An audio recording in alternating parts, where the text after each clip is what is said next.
Welcome to the Exit Insights podcast. Today, we're going to do something a bit different. I've got my business partner with me, Kevin, and we're going to talk about one of the things that we've kept coming up that have appeared in a number of our conversations recently. It's around that £1 million business revenue mark. We've called today's episode the £1 million failure. Kevin, welcome to the podcast. Hi there, Daryl. This should be quite an interesting one, really, because we've had loads of conversations between us recently around some of the challenges and opportunities that exist for companies that hit that £1 million mark and why they get there and why it's an issue. So this should be interesting. Absolutely. It's one we've been talking about for a while now. And so today we get to do it. So what is the £1 million failure? Well, why don't you frame it up for us, Kevin? Why are we calling this episode the £1 million failure? Okay. The £1 million failure.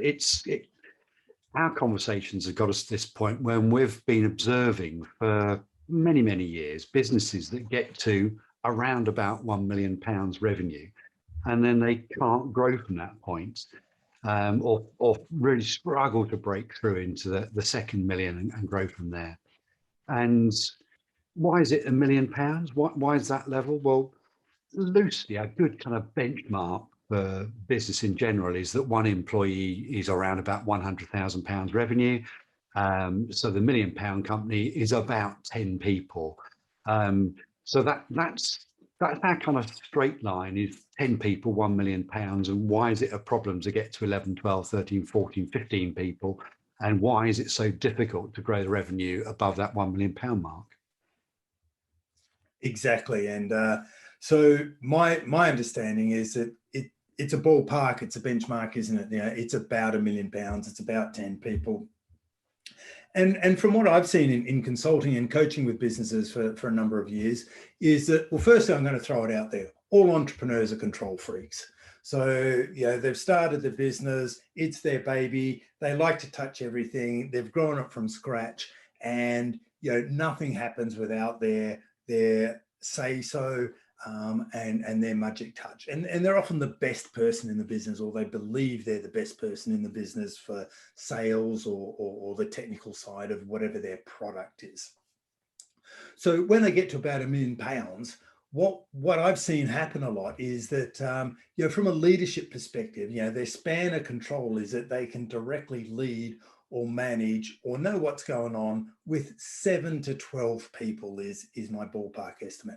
And I understand that the military has done a whole lot of research around this and around leadership principles, and they've come up with, they recognize that 7 is the ideal number of people that a leader should be leading. So entrepreneurs naturally pushing the boat, got high energy, spending a lot of time, you know, they'll push it up to 10.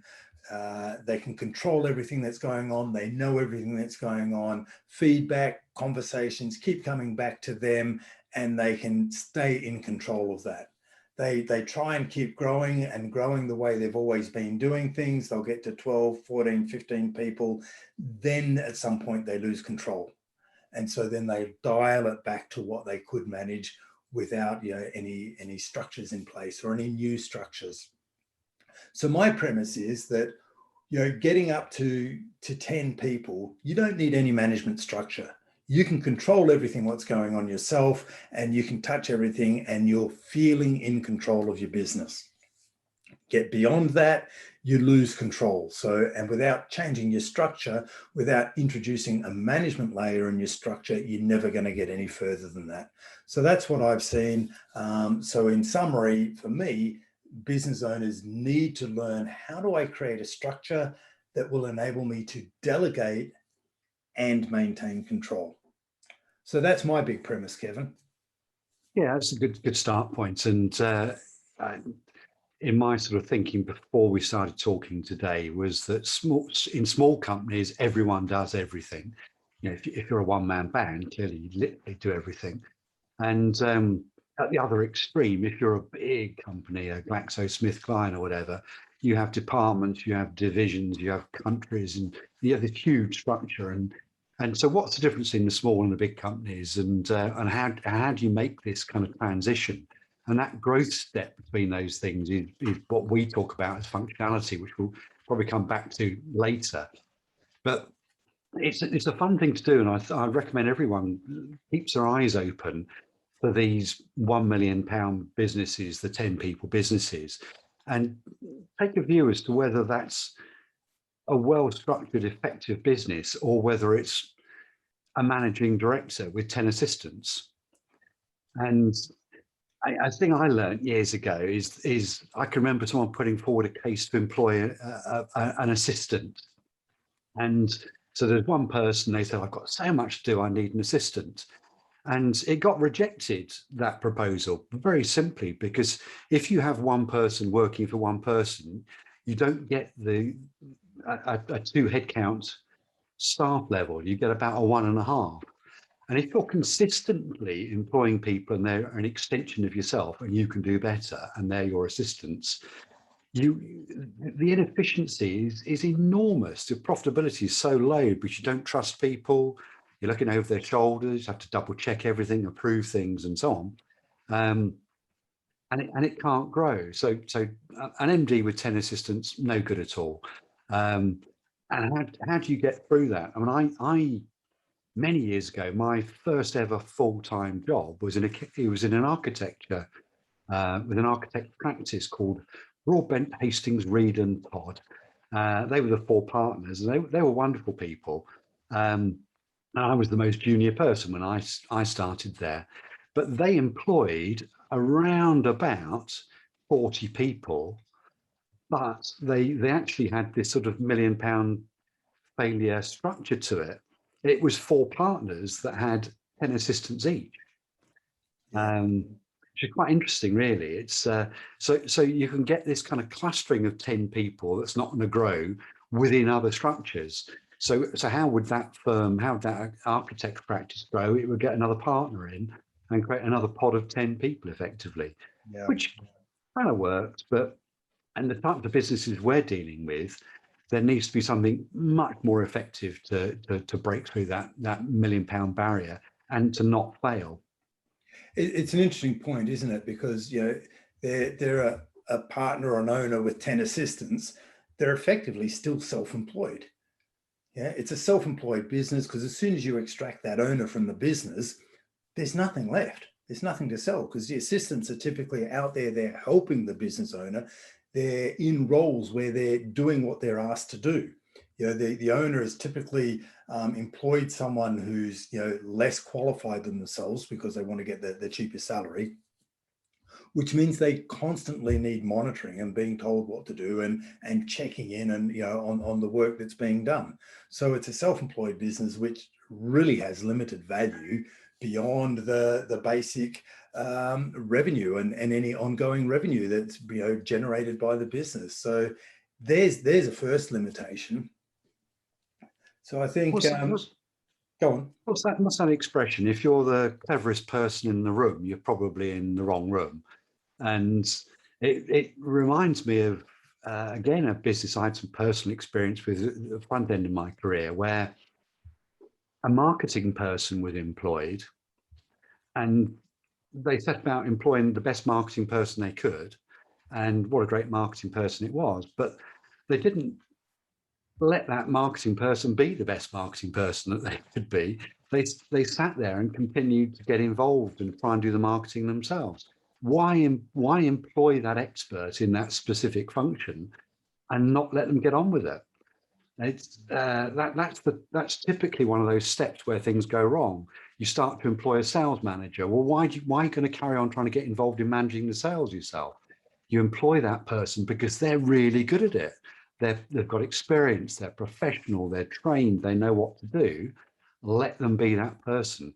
Otherwise, you're not going to get anywhere. Yeah, if you keep a lid on them, you end up frustrating them. If you keep on overseeing what they do and correcting them and keeping tight reins on them and don't let them make their own mistakes, they can go one of 2 ways. They can just get frustrated and leave because it's not working for them. They're not working to their potential. In which case the business goes, you can't find good people because whatever reason, you just blames the lack of people. Or the other thing that happens is that they just become complacent and they just stop showing initiative. They stop trying hard because they go, hey, well, I won't go the extra step because whatever I do, the boss just comes in and reworks it or tells me not to do it in any case. So I'll just do the bare minimum and, you know, do whatever I have to do. So it seems that we're trying to do the right thing when we're keeping control of everything, but we're actually limiting the business and we're becoming the biggest bottleneck ourselves and slowing down the growth. So it's really kind of counterintuitive at the end of the day. Yes, and I think most businesses that start up in the UK, and there's around about 12% of businesses in the total number of businesses in the UK are born each year and start, and there's about 8-9% close down for whatever reason. These businesses that are starting, they're people that are really good at something. They might be really good at PR, they might be really good at carpentry, they might be really good at selling cars. And it's kind of a craft skill, it's a technical skill. Why do people that are so good at certain things presume they can be good at everyone else's profession as they grow their business? I mean, you know, I'd like to be Superman as well. But why do they think that they can then be the greatest person at HR about policies and procedures and about health and safety and about marketing and about finance and so it goes on? Why can't they recognize that their strength is the really valuable thing and trust the people that they put into these functions to do the job better than they ever could do it? And then that frees them up to do the thing they probably enjoyed in the first place and to grow a business in a way that is fun. And, you know, our experience, we've been talking to people over the last year that get frustrated and aren't enjoying business as much as they did because they're working in things that, frankly, they find tedious aspects of the business when they could actually be palming those off to people that are better than them. It's an interesting point, Kevin. And so why do they keep doing it? Because, you know, it's easy for us to sit here and go, this is what they need to do. This is obvious. They need to do this, this, and this. And yet we're not attached. We're detached from the situation. So why do business owners, why do we see this happening again and again and again? And it becomes, if you like, the default behavior for business owners to want to behave in this way. There's many reasons, aren't there? I think the most dominant things that come out in conversation for me is a lack of trust of people. That's a bit of a worrying one, but a lack of trust is an issue, and there are ways that people can work through that. There are that entrepreneurial mindset. There's another problem where the entrepreneur always knows they can make the best decisions quicker than everyone else, and they get involved. That's clearly one. And I think another one is one around the economics of business. And when you're growing a business, I mean, you know, we know that we've grown businesses more than once ourselves and from scratch. And at the outset, every pound is a bit of an issue, isn't it? As you kind of bootstrap that business or carefully spend the invested money. And the thought of spending more money at a time when there's other things you might want to do with it feels a bit alien. But actually what needs to be considered is how much time it frees up. You know, if I spend half my day doing something that I'm not really that good at, but means we don't have to pay for it, and it stops me doing the things I'm great at, that's a false economy, absolute false economy. And I think we're getting better at it as a nation, though. People talk about the gig economy and, you know, people that are available at short notice to do all sorts of things. We are getting more used to the concept, and I think people need to understand what the core of their business is. What must they always be holding on to the reins of? You know, is it the brand? Is it the intellectual property of the business? Is it a products or a combination of those things? But it's unlikely to be the accountancy and the finance. It's unlikely to be some of the HR functions. It's not necessarily going to be logistics. And all those things can be outsourced with a great benefit to quite often provide a more flexible, faster service. And, you know, we're prepared to do these things with IT, aren't we? It wasn't long ago we all had tin boxes in the corner to store our data on, and now we quite happily will store things on AWS and spin up another server to do things without thinking about it. We don't have to do that stuff. What we have to do is create the things that go on those servers, not manage servers. Okay.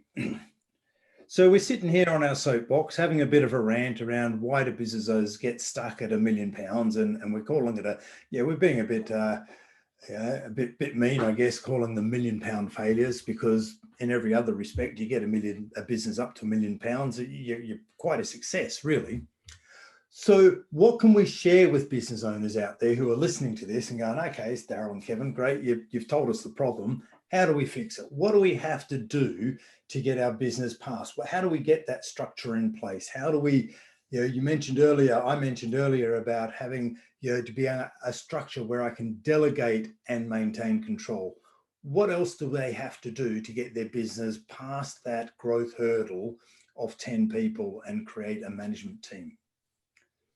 Yeah, okay. So I think one of the key things, first of all, is to find people you can have a conversation with. We know it's lonely running a business sometimes, in that there's things you can't or don't want to talk about with your team, or they don't necessarily have the business experience to be able to give input. But if you don't have a peer group, there's a couple of things you can do. You can go out and find one, or you can create one internally. Let's just address both of those because they're quite important. Going out and finding other people that have successfully run businesses or can advise you around it is a really important thing to do. These individuals that are having the problem need to stop working day to day and all the time in the business. And it's rather a cliche, but it's so important, is you need to stand back and spend time thinking about the business and working on it. That's one thing. Secondly, the people that you think you can't have the conversation with internally, there's a massive amount of knowledge within the business, even if all those people have less experience and are more junior. If all those people that work with you only had 5 years business experience each, and there's 10 of them, that's 50 years of business experience before we start. But they also have different observations, and if we can open up and share with our teams what the issues are, quite often an engaged person will start to go, hey, that's interesting. I'm gonna think about this and come up and offer solutions, and actually you can end up with 10 people being part of the solution, not the poor lonely founder of the business working all by themselves. That'd be my start point, is actually get a solution externally by finding a new peer group or an advisor or whatever, and trust people and set a challenge, lob that challenge into a group of 10 people and explain to them what your vision is and what you see as the barriers, and get them to help you solve it. So be a bit vulnerable by the sounds of it. It's only fear that's holding us back, that we don't want to share all these issues, these problems with people. But if we overcome that fear and be vulnerable, we'll realize that, hey, all these other people that are working for us, they don't see us as Superman, but they could contribute to helping us because they're part of the business anyway. They want us to succeed. So all we've got to do is open up is one thing. And I think the other thing you mentioned is get involved in a peer group, or get a coach, consultant, mentor, something like that, someone who's been there before, someone who's unattached and not emotionally involved in the business, and therefore be a bit more objective to share some thoughts and ideas with you. Yeah, one absolutely. One of the things that I reckon is always good is you mentioned a functional structure before. I think with that functional structure is yes, absolutely. What we tend to do is we try and, as we grow our business, we try and copy. We go, okay, so I need to take my business to the next level. Where do I get input from? Well, I'll look at the next layer up. I'll look at PLCs. I'll look at corporates. Now they have an organizational chart in place, which is great for them, but it just doesn't work for an SME type business, a mid-market business. I think what we need for a mid-market business is a functional structure which looks at all the functions first rather than people in roles, which is what you get in a corporate structure. So it's a different type of business structure. And I think copying corporate business structures is one of the things that leads to failure. The other thing that we need in place is this culture of accountability. You know, we need to be able to have a culture so that I know as a business leader, when I ask someone to do something, that it's going to happen. Because we know what happens is from a psychological perspective, once you ask someone to do something, it's left your head, and your mind, your psychic, relaxes and says, well, that's been taken care of now. And then we go, at some point we remember and we go, hey, look, how did you go with task X that I asked you to do? And they go, oh yeah, well, I was going to do that, but work just got really busy and it got in the way and I never got round to it. And it's 3 months later now. So, and that's what I mean by the culture of accountability. We need to have some sort of, understanding, dependable, appreciation, if you like, that when we ask for something to get done, it's going to happen. And there won't be any of these excuses come into play that, work got in the way, work got busy. And we need a process or a system to make sure that all those things happen and that we can keep an eye on them. And I think that culture matched with the functional chart or the functional structure are two of the key things we need. And it's that culture that will help me to delegate and maintain control by having the system in place. I think those are very good points. We've done really well here, haven't we? We've had this conversation and we haven't used a sports analogy once yet. Let's keep it that way. I'm going to use a music one. While you were speaking, it just sprung to mind that if you're a solo guitarist, singer, and you turn up by yourself, you do everything, don't you? You're in charge. You've got no one to trust. It's up to you to make sure you know everything. At the other extreme, pop along to the Royal Albert Hall, and there's a full orchestra there. All those individuals probably are the world's best, or amongst the top 1% of musicians in the world, but they can't cope without. They can't deliver their best performance without the conductor. And the conductor will lead them through rehearsals, will guide them in terms of what sort of performance he or she wants to get from them. And when the final performance is delivered, the conductor is leading it and making sure it gets there. But believe you me, that the conductor may be able to play piano beautifully, but they can't play the French horn as well as the French horn player can play it, and the percussionist, etc., etc. And those people all turn up match fit. They bother to learn and become a professional at what they do, and the orchestra allows them to play the best they can. And that's how you have a 100-piece orchestra. So that links into the team-based accountability, doesn't it? Every person in the business has a role, and we need to know that they're best at that role and they're fulfilling the function of that role as per the system, and that they've been trained to do it that way. And we need to have some sort of mechanism in place to know that, like that good orchestra, that we know that the cellist is playing the cello and that they're going to chime in and play the right notes at the right time for the piece they're playing. And we need exactly the same in our business structure, that everyone's going to do what they're supposed to do by the right time, and who's going to do the right thing and when. And I guess that's part of that team-based accountability, is just having that faith and that knowledge, because we've trained and practiced together, to know that everyone's going to chip in and play their role at the right time, and we trust that they do that. And I guess the only way to have that happen is to have some sort of feedback mechanism, some sort of monitoring to give us confidence that, hey, it's happened every time before, so therefore we know it's going to happen in the future. And I guess the equivalent of the orchestra is that they're training, they're practicing, rehearsing together, and that's what we're doing day to day in our business. We're doing things every day, and we're reporting back and providing that feedback. Does that analogy work? I think that's got some mileage. I think that's a good one. We'll get some traction on that. So one of the things that we've played with is we've got this functional structure, we've got this culture, we've got a couple of tools to help with team-based accountability. We call it the agile management system for building businesses, and the whole purpose being is, why we're here today. We're having conversations around what we need to do to get businesses exit ready. How do we help the business maximize its value? How do we build a management team that has a proven track record of setting targets, setting goals, setting 1-year plans, etc., and then delivering to those plans. Because it's no good having a plan and then overshooting it by twice or undershooting it by half. We need a management team that has capability that shows that year in, year out, it can achieve the plans that it sets. Now that gives buyers confidence that they're buying a capable management team, and the owners aren't required to be part of that.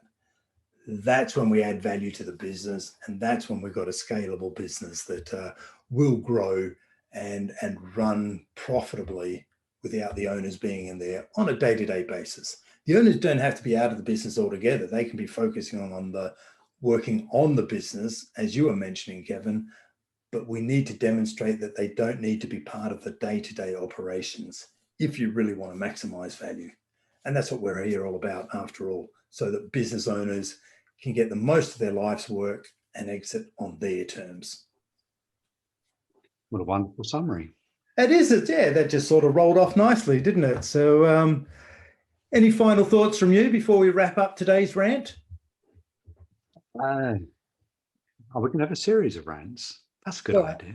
I think it's a great opportunity for us to get on our soapbox, and every now and then when we spot some themes emerging, we can just get together like we are now and discuss them. And obviously with the intention of helping business owners learn from everyone else's experience. I think my final point around it really is that actually, you alluded to this earlier. It is fine if you want to have a £1 million business with 8 to 12 staff. It's absolutely fine. It's great. Do that if that's what you want to do. But if you want to grow your business, you do have to change how you've done things, and it is difficult and it can be hard work. I do know that, because perhaps the last 5-8 years, a business has been run in a set way. And so you have to break out of old habits, and it can feel a little bit uncomfortable. But the thing to remember is the rewards are not just financial. Financial rewards are fantastic, but actually the business can end up being so much more fulfilling and so much more fun that you can actually get back to that point when you perhaps first started thinking, do you know what, I really enjoy this trade I'm in, this profession I'm in. And you can get back to perhaps being able to focus on that a little bit more, so you can make more money and have more fun and have a more engaged team. Yeah, good point. It's not unusual, is it, when we see business owners fall back in love with their business because they've now got that freedom and that energy back because it's not consuming their whole life. So, hey, that's a great point to end it on, Kevin. Thanks for your time today. Thanks for sharing with me and jumping on the soapbox and joining me up here. Hopefully it's been beneficial to the listeners. There's a couple of tips in there, around structuring your business and leading the culture. Until next time, speak soon. Thank you very much, Daryl.